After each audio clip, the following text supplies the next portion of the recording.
RCC subject में जो civil second year 4th semester में है, उसमें चैप्टर है प्रबलित कंक्रीट स्तंभ एवं स्तंभ नींव, RCC column and column footing. इस पे चर्चा करेंगे, डिस्कस करेंगे।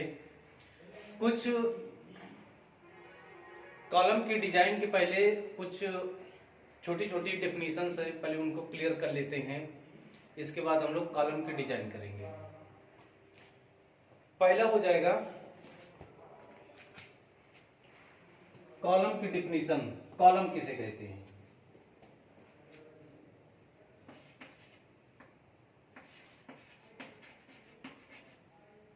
कॉलम, ये ऐसे हिंदी में बोलते हैं स्तंभ। स्तंभ कॉलम किसे कहते हैं? कॉलम की डेफिनेशन के पहले हमें दो चीज समझना है। पहला है न्यूनतम पार्श्व माप। न्यूनतम पार्श्व माप, या इसे बोलते हैं लेटरल लीस्ट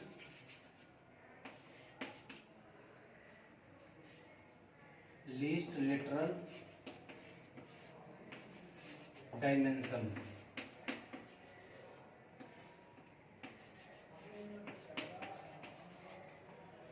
कॉलम की डेफिनेशन के पहले हमें समझना है न्यूनतम पार्श्व माप क्या होता है, या फिर लीस्ट लेटरल डायमेंशन क्या होता है।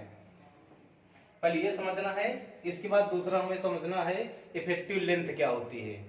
तो पहले ये समझ लेते हैं न्यूनतम पार्श्व माप। न्यूनतम पार्श्व माप का मतलब होता है कि कॉलम का कोई भी शेप हो, उसमें सबसे छोटी माप। जैसे यदि आपका कॉलम वर्गाकार है, स्क्वायर है, तो इसकी सभी भुजाएं बराबर होगी।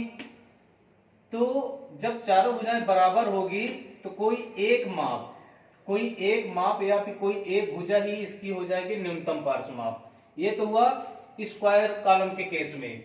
यदि आपका कॉलम है रेक्टेंगुलर है, आयताकार है, तो इसमें ये वाली बड़ी भुजा होगी, ये वाली छोटी भुजा होगी। तो न्यूनतम का मतलब कम से कम, तो इसकी छोटी वाली जो भुजा होगी वही हो जाएगी न्यूनतम पार्श्व माप। स्क्वायर वाले में कोई एक भुजा, आयताकार में उसकी छोटी वाली भुजा ही क्या हो जाती है, न्यूनतम पार्श्व माप। अब तीसरा कॉलम जो ज्यादा यूज होता है, या फिर यही आपका स्क्वायर, रेक्टेंगुलर या फिर सर्कुलर, यही ज्यादा यूज होते हैं। यदि आपका कॉलम है सर्कुलर, तो इसका व्यास ही, इसका डाया ही न्यूनतम पार्श्व माप हो जाएगा। न्यूनतम पार्श्व माप का मतलब कॉलम की सबसे छोटी छोटी माप। यदि आपका स्क्वायर है, उसकी कोई एक भुजा। यदि आपका रेक्टेंगुलर है, उसकी छोटी वाली भुजा। यदि आपका कॉलम सर्कुलर है, तो इसका व्यास ही क्या हो जाता है, न्यूनतम पार्श्व माप। न्यूनतम पार्श्व माप। चलिए, न्यूनतम पार्श्व माप क्लियर हो गया। अब हमें दूसरा समझना है effective length. Effective length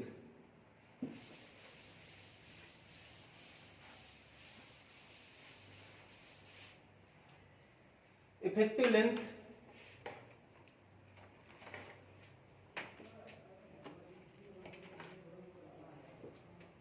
effective length effective length दो प्रकार की लेंथ होती है। पहला होता है एक्चुअल लेंथ,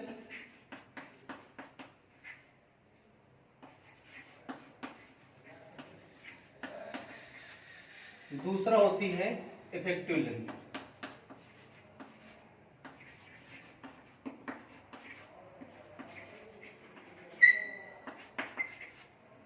एक्चुअल लेंथ हो जाएगी, जैसे कोई कॉलम है, इसके एक सिरे से दूसरे सिरे तक की जो कुल ऊंचाई होती है वही हो जाएगी एक्चुअल लेंथ। अब इफेक्टिव लेंथ क्या होती है? इफेक्टिव लेंथ होती है कोई कॉलम है और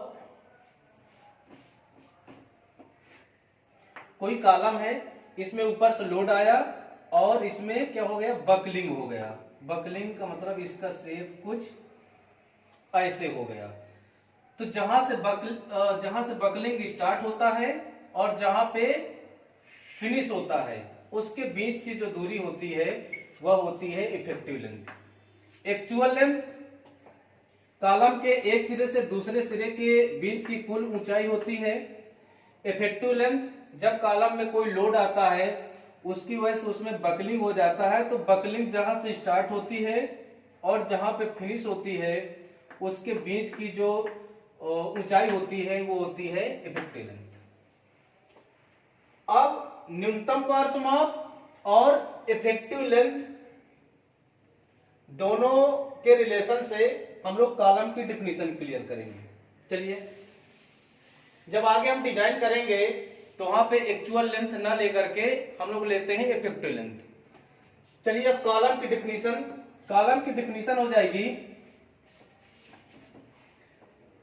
आरसीसी स्ट्रक्चर में ऐसे मेंबर जिसपे एक्सियल कंप्रेसिव लोड आता है। एक्सियल कंप्रेसिव, ये आपका कॉलम है और इसमें ऊपर से एक्सियल अच्छी संपीड़न भार आएगा। और दूसरा, ये तो आपकी पहली डेफिनेशन हो गई। ऐसे आरसीसी संरचना में ऐसे मेंबर जिसमें एक्सियल कंप्रेसिव लोड आते हैं उसे बोलते हैं कॉलम। दूसरा हो जाएगा, दूसरी डेफिनेशन हो जाएगी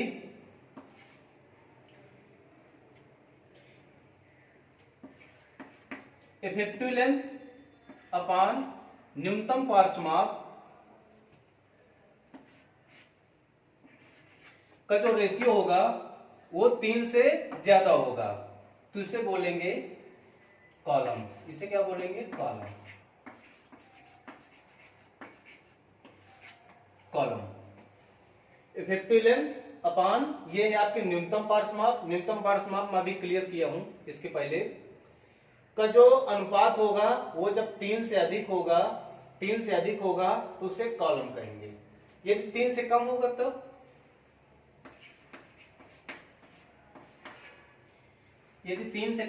तब उसे बोलते हैं चौकी। उसे चौकी बोलते हैं और इंग्लिश में क्रिस्टल।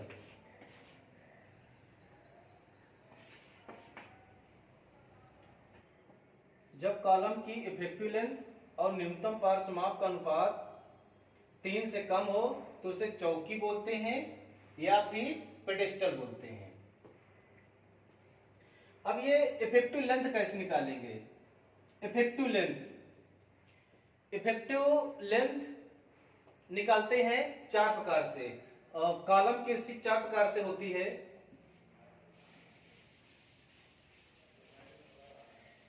पहला कंडीशन ये आपका इफेक्टिव लेंथ इससे निकलेगा।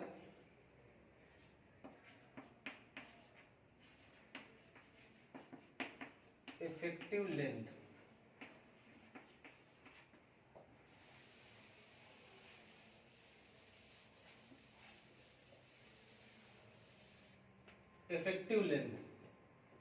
पहला कंडीशन, बोथ साइड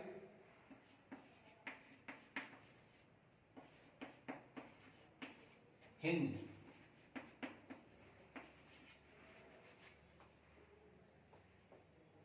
कॉलम के दोनों सिरे हिंज है, उस कंडीशन में इसकी इफेक्टिव लेंथ हो जाएगी L बराबर L। जो एक्चुअल लेंथ होगी वही इसकी इफेक्टिव लेंथ हो जाएगी। किस कंडीशन में? जब दोनों सिरे हिंज होंगे। दूसरा, वन साइड फिक्स्ड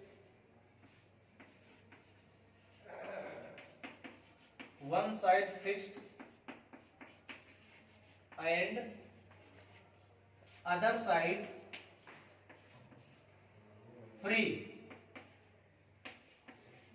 उस कंडीशन में इसकी इफेक्टिव लेंथ हो जाएगी L effective is equal to L। दो और है कंडीशन। तीसरा, both side fix, both side fixed,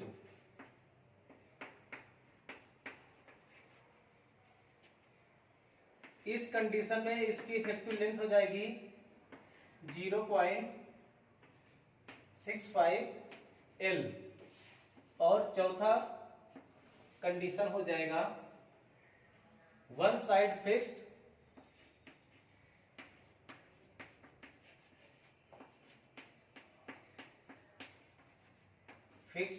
one side fixed and other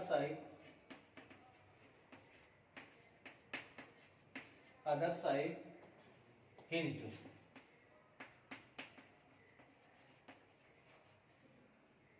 तब इसकी इफेक्टिव लेंथ हो जाएगी 0.80 इंटू L।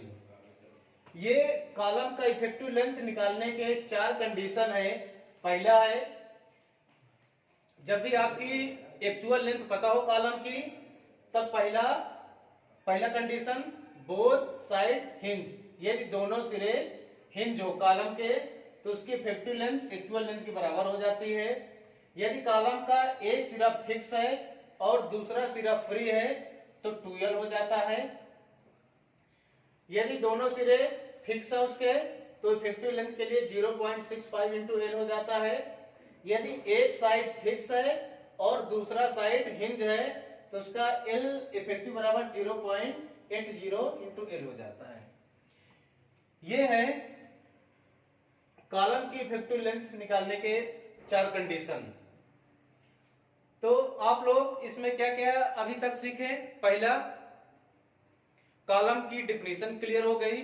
इसके बाद इफेक्टिव लेंथ भी क्लियर हो गया, एक्चुअल लेंथ क्लियर हो गया और न्यूनतम पार्श्व माप क्लियर हो गया। चलिए नेक्स्ट आते हैं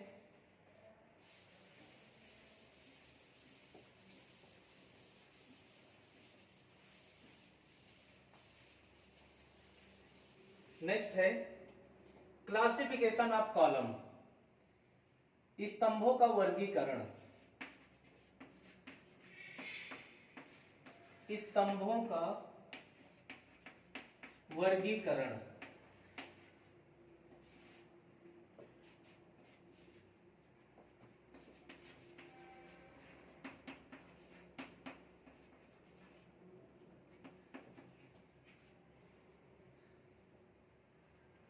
क्लासिफिकेशन ऑफ कॉलम।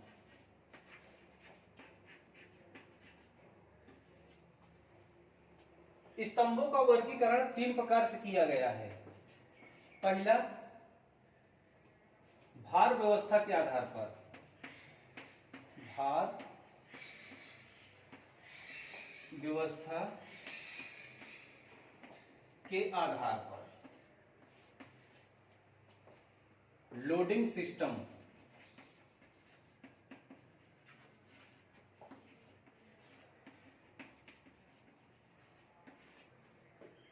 दूसरा है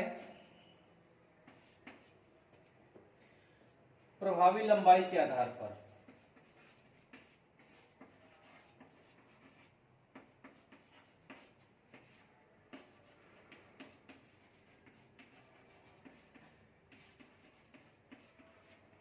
इफेक्टिव लेंथ।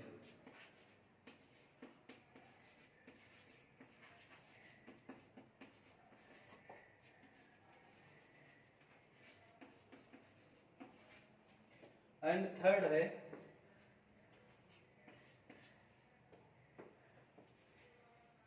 आकृति या आकार।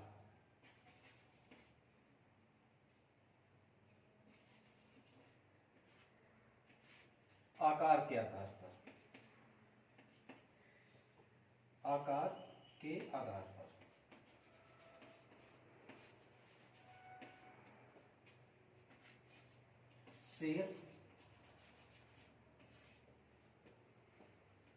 Shape of cross sectional.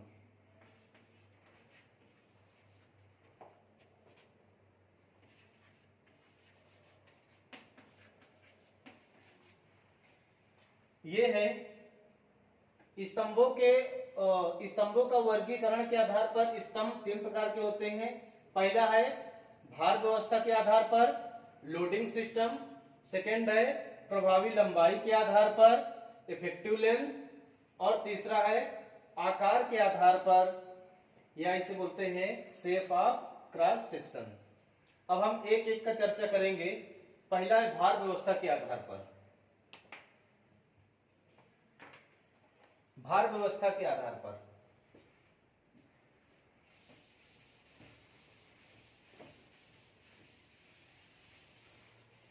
भार व्यवस्था के आधार पर कॉलम दो प्रकार के होते हैं। पहला अच्छी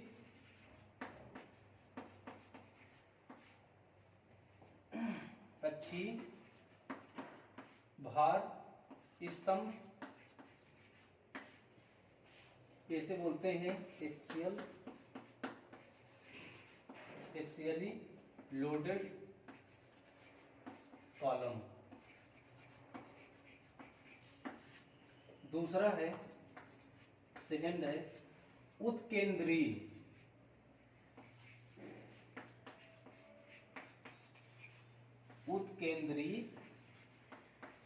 भार स्तंभ,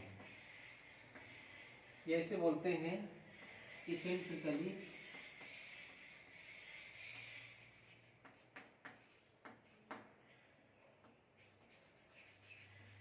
इसेंट्रिकली लोडेड कॉलम।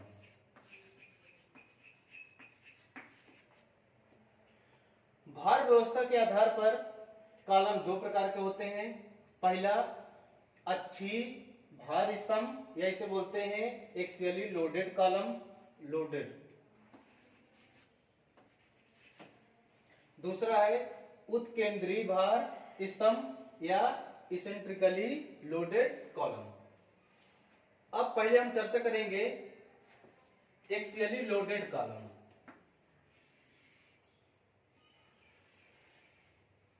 ये कोई कॉलम है, कॉलम का एलिवेशन है, और ये है कॉलम की अक्ष, और ऊपर से हम कोई लोड पी लगा दें। तो जब लोड की क्रिया रेखा स्तंभ के अक्ष के एक सीध पर होगी, लोड की क्रिया रेखा और स्तंभ की जो अक्ष होगी, ऊर्ध्वाधर अक्ष होगी, जब यह एक सीध पर होगी तो ऐसे कॉलम को बोलते हैं अच्छी भार स्तंभ। और दूसरा हो जाएगा उत्केंद्रीय भार स्तंभ। यही जब भार उसके अक्ष पर न लग करके कुछ दूर पर लगता है। मान लीजिए ये यहां से अक्ष से कुछ दूरी पर लगा, ये दूरी हम मान लेते हैं स्मॉल ई। तो जब भार की क्रिया रेखा स्तंभ की ऊर्ध्वाधर अक्ष से थोड़ा सा हट करके लगती है, थोड़ा सा दूरी पर लगती है, तो उसे बोलेंगे उत्केंद्रीय भार स्तंभ। तो भार व्यवस्था के आधार पर कॉलम दो प्रकार के हो गए, अच्छी और उत्केंद्रीय। फिर है दूसरा क्लासिफिकेशन है कॉलम का इफेक्टिव लेंथ के आधार पर। इफेक्टिव लेंथ के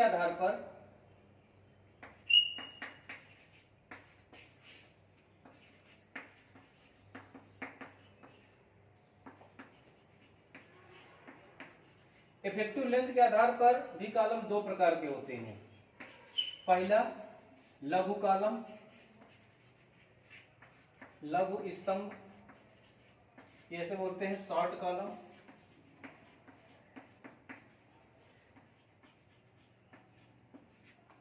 शॉर्ट कॉलम। और दूसरा है लॉन्ग कॉलम या फिर लंबा कॉलम, लंबा स्तंभ या इंग्लिश में बोलते हैं लॉन्ग कॉलम।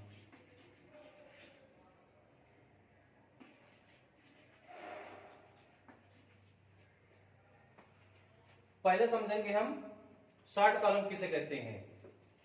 शॉर्ट कॉलम जब एल इफेक्टिव अपॉन डी का जो रेशियो होगा वो 12 से कम होगा।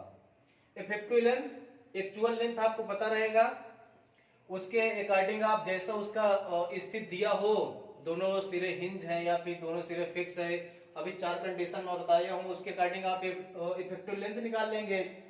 ये है न्यूनतम पार्श्व माप। न्यूनतम पार्श्व माप मैं स्टार्टिंग में क्लियर कर दिया हूं। जब दोनों, अच्छा इसके अनुपात को तनुता अनुपात भी कहते हैं, सिलेंडरनेस रेशियो भी कहते हैं। तो जब इफेक्टिव लेंथ और न्यूनतम पार्श्व माप का अनुपात 12 से कम हो तो उसे बोलते हैं शॉर्ट कॉलम। क्या बोलते हैं? Short column.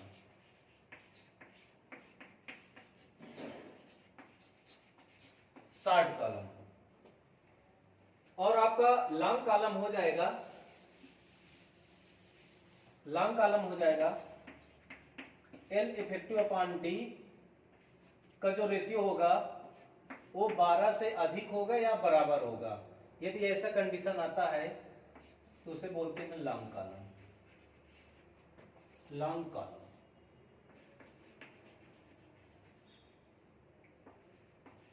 Long column.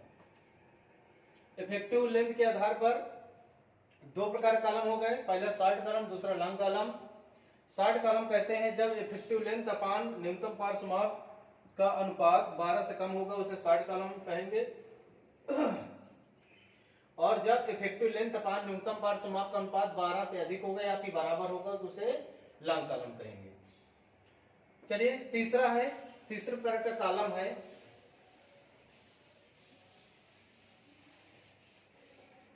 तीसरे प्रकार का क्लासिफिकेशन है शेप ऑफ क्रॉस सेक्शन।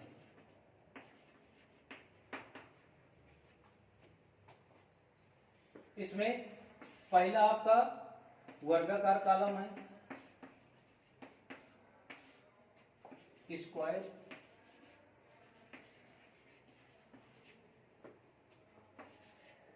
दूसरा आपका आयताकार है, रेक्टेंगुलर।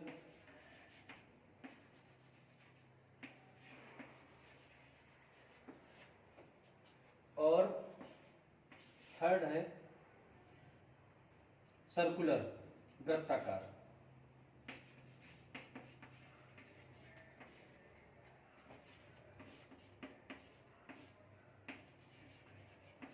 सर्कुलर, वर्गाकार। ये आप लोग प्लान देख रहे हैं,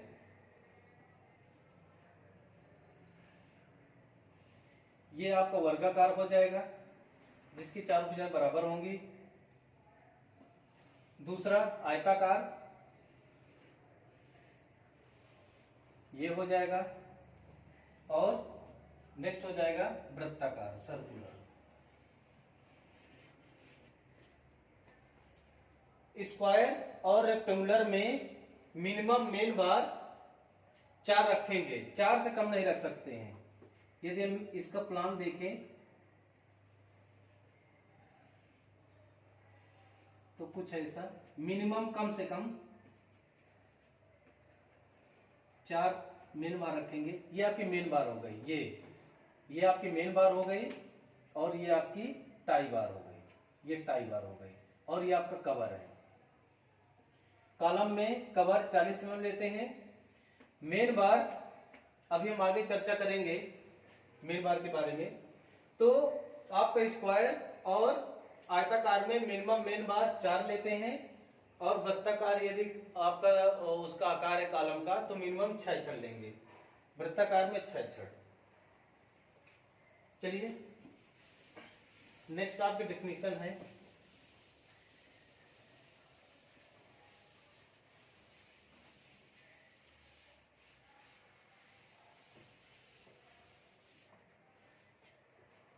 रेनफोर्समेंट।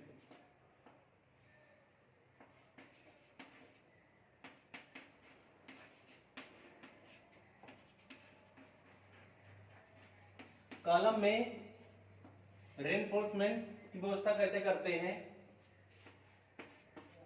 पहला हो जाएगा मेन और लॉन्गिट्यूडनल।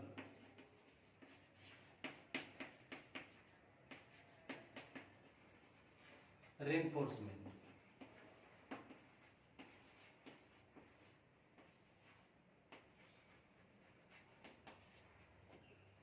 दूसरा है लेटरल रेनफोर्समेंट।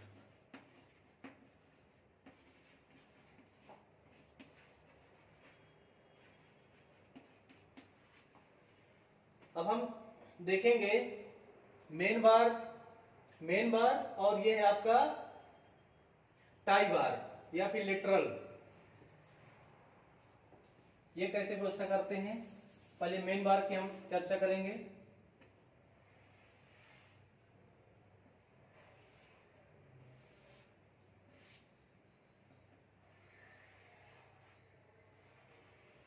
ये कॉलम है, ये आप लोग एलिवेशन देख रहे हैं। एलिवेशन, ये कॉलम है, ये आपकी मेन बार है, ये आपकी मेन बार है, मेन बार। और ये आपका कवर है, कवर। कॉलम में मेन बार 12 mm से कम नहीं लेते हैं, मिनिमम 12 mm लेते हैं और 12 mm से लेकर के 12 mm से 50 mm के बीच होती है। लेकिन आप कॉलम में मेन बार के रूप में 12 mm से कम की छड़ यूज नहीं करेंगे। अब ये जो मेन बार का क्षेत्रफल है, ये कॉलम के पूरे क्षेत्रफल का, ये कंपटीशन में क्वेश्चन बहुत ज्यादा पूछा जाता है। कंप्रेसिव स्टील का जो क्षेत्रफल है, ये इसका जो जितना आप मेन बार लगाए हो उसका क्षेत्रफल कॉलम के पूरे क्षेत्रफल का 0.08% से 6% इंटू AG, कॉलम का ग्रास एरिया।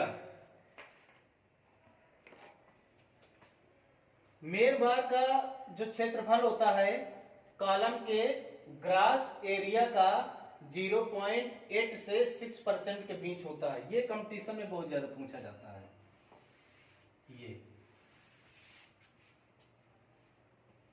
अब ये तो हुआ मेन बार की। अब है लेटरल रेनफोर्समेंट।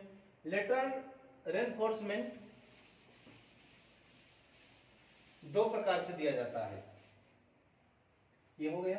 अब इसकी बात करेंगे। लेटरल रेनफोर्समेंट दो प्रकार से, पहला है टाई बार, टाई बार, फिर दूसरा है स्पाइरल, स्पाइरल बार। अब टाई बार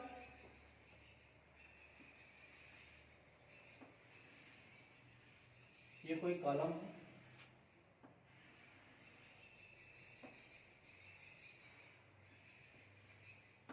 ये आपकी मेन बार है, ये कवर है और ये कॉलम का साइज है।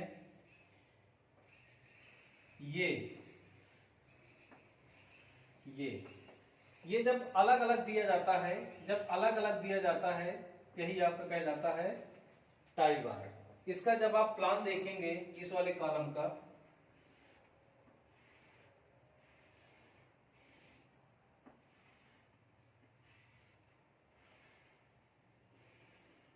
कुछ ऐसा होगा।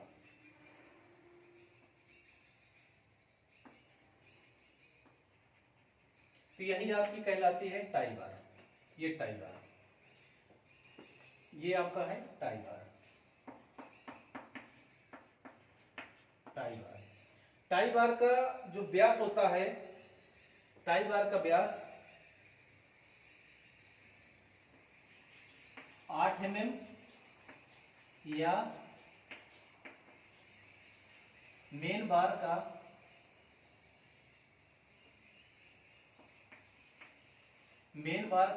4, इन दोनों में जो अधिकतम होगा, जो अधिक होगा।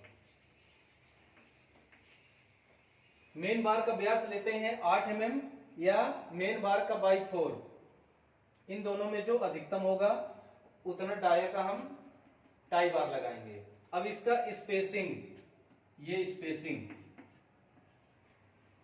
स्पेसिंग होता है,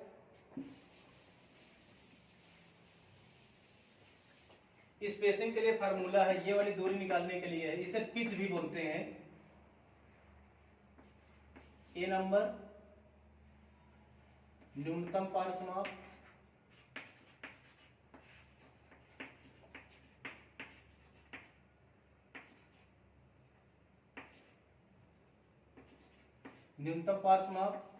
B number 16 phi with in 5 main bar, C है 300 mm। इन तीनों में जो न्यूनतम होगा, इन तीनों में न्यूनतम पार्श्व माप 16 फाई, जहां फाई मेन बार है, और 300 mm, इन तीनों में जो न्यूनतम होगा उतनी दूरी पर ये हम उतनी दूरी पर टाई बार लगाएंगे, उतनी दूरी पर ये टाई बार की डिस्टेंस आ जाएगी। अब दूसरा है स्पाइरल बार। स्पाइरल बार में क्या होता है,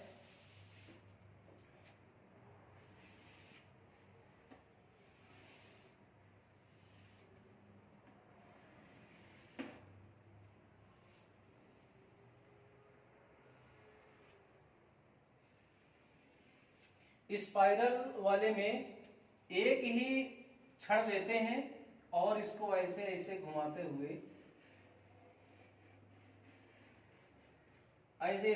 हुए बांध देते हैं।